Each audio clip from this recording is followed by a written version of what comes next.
بسم اللہ الرحمن الرحیم۔ ایک راجہ صاحب تھے اور راجہ صاحب نے نہر کھدوانی شروع کی تو نہر کی کھدوائی کے لیے مزدور منگوائے اور مزدور دو طرح کے تھے۔ ایک وہ مزدور تھے جن کے پاس گدھا تھا، دوسرے وہ مزدور تھے جن کے پاس گدھا نہیں تھا بلکہ وہ خود ہی سامان لے کے آتے تھے۔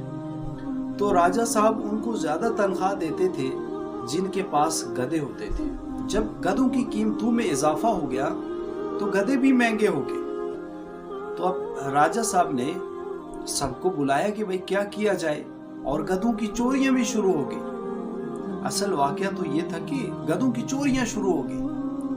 اب پوری تاریخ میں کہیں ایسا واقعہ نہیں تھا کہ جس میں گدھوں کی چوریاں ہوئی ہو۔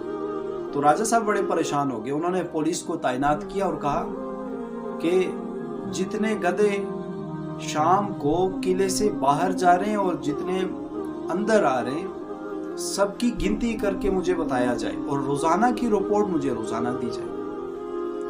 یہ سب کچھ کرنے کے باوجود بھی مہینے میں 2 چوریاں ہو جاتی۔ اب بادشاہ اور راجہ صاحب اور بھی پریشان ہو گئے کہ بھائی کیا کیا جائے۔ اب پولیس والوں کو حکم دیا کہ اگر تم لوگوں نے اس دفعہ چور کو نہیں پکڑا تو میں تم سب کی تنخواہ بند کر دوں گا۔ تو پولیس حرکت میں آ گئی۔ انہوں نے یہ کیا کہ 10 آدمیوں کی ایک جماعت بنا کر قلعے کے باہر، قلعے کے قریب، دروازے پر اور ہر جگہ کھڑے کر دی۔ اب چوروں کی واردات کا عجیب طریقہ کار تھا۔ وہ یہ کرتے کہ لوگوں کی نظر سے بچا کر، کہیں گدھا نظر آتا نا تو لوگوں کی نظر سے بچا کر اسے ایک گھر کے اندر لے کے جاتے اور اس کو میت والی چارپائی پر لٹا کر اس کو باندھ کر اللہ اکبر اور کلمہ پڑھتے ہوئے گیٹ سے نکل جاتے۔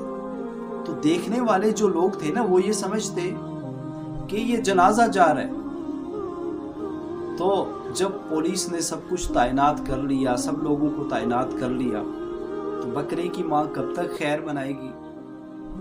تو ایک جگہ سے یہ لوگ گزر رہے تھے، تو گزرتے ہوئے جو ہی گیٹ پر پہنچے تو گیٹ پر جو افسر تعینات تھے وہ بہت نیک دل آدمی تھے۔ انہوں نے دیکھا کہ 10 آدمیوں کی ایک جماعت ایک جنازے کو لے کے جا رہے ہیں۔ تو انہوں نے کہا کیا ہی ثواب کا کام ہے، ہم بھی شریک ہو جاتے ہیں۔ تو وہ چوروں کے ساتھ شریک ہو گئے۔ اب جنازہ جا رہے جی، اور چور ڈر بھی رہے ہیں کہ اب چھوڑ کے بھاگ بھی نہیں سکتے، اور لے کے جاتے ہیں تو دوسری مصیبت ہمارے آنکھوں کے سامنے ہے، کیا کیا جائے بھائی؟ اور افسر سے کہنے لگے بھائی ہم بہت دور قبرستان میں لے کے جائیں گے، آپ چھوڑ کے چلے جائیں، بے شک ہم دفنا لیں گے، کوئی مسئلہ نہیں ہے۔ انہوں نے کہا نہیں، مجھے قبر آخرت، ہم نے بھی آخر مرنا ہے، ہماری بھی آخر موت ہے، ہم بھی ساتھ چلیں گے۔ چنانچہ ایک چوروں کی جماعت اور ایک افسر کی جماعت ساتھ ہو گئی۔ اب لے کے جا رہے ہیں جنازہ۔ جب قبرستان میں پہنچے تو اب جنازہ بھی پڑھ لیا، سب نے مل کے جنازہ پڑھا۔ تو وہاں جو قبر ہوتی تھی، قبر کے بیچ میں ایک چور ہوتا تھا، وہ وہیں سے لے کے گدھے کو لے کے جاتا تھا۔ اب جب آخری دیدار کے لیے جنازے کو کھولا تو دیکھا کہ یہ تو گدھا ہے۔ پولیس والوں نے کہا کہ اچھا یہ اس طرح سے چوریاں ہو رہی تھی۔ جو چور تھے نا وہ افسر سے کہنے لگے کہ بھائی یہ گدھا نہیں ہے، یہ تو ہمارے دادا صاحب ہیں، ان کی بدعمالیوں کی وجہ سے ان کا چہرہ بگڑ گیا ہے۔